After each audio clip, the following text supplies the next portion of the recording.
So why do we need to read novels? I mean, people say that yes, we have history, then it's better to read history rather than reading novels. Novel is just a waste of time, and it's very lengthy, voluminous, and it is just like when you are free, you may read novels, but it is just a story, a fictional story. So to those people, I would love to say is this: novel is not about fictions. Trust me, it is more than this.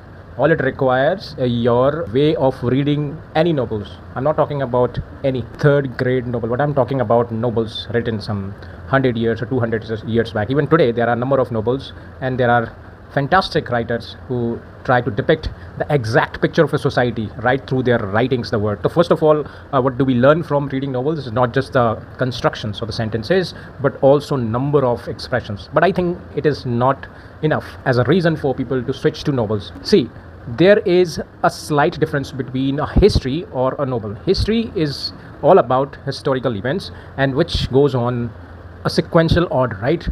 Right from a certain point ending to a certain point, right? And it covers up a number of aspects. For example, it encompasses a society's economic conditions, social conditions, and it also deals with particular events that took place at certain point of time, right? But when you talk about novels are far explanatory in terms of not the exact detail, but the exact detail of a society at a certain point of time through living characters. Yes, you may say that all those characters in the novels are fictitious, and yes, you are right, but at the same time, their conduct of life is not fictitious, it's not feigning. That's what we have to understand.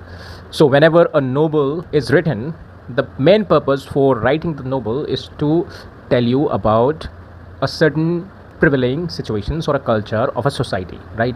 Through characters. So maybe these characters are fictitious, but in literal sense, it is teaching you something more, something which is really important, and something which is not way different from what is spoken in the historical books, but here in a more different manner or in a different sense, giving you certain kind of decorations, right, which help you engage throughout the reading of novel, because mostly novels are very voluminous, very lengthy, so sometimes readers lose their interest. Now what else we learn from the novels, I want to tell you. See, recently I just ended up one book, and that book is History of Tom Jones, written by Henry Fielding. Trust me, that novel is such a fantastic creation. Why do I say it as a fantastic creation? Let me tell you, this novel is not about just sentence constructions, or you can say it's all about just different expressions which multiplies your vocabularies, which multiplies your expressions. I mean, the way native speakers speak, it's not all about it. Trust me, even I don't read novels for that purpose. Yes, this is a byproduct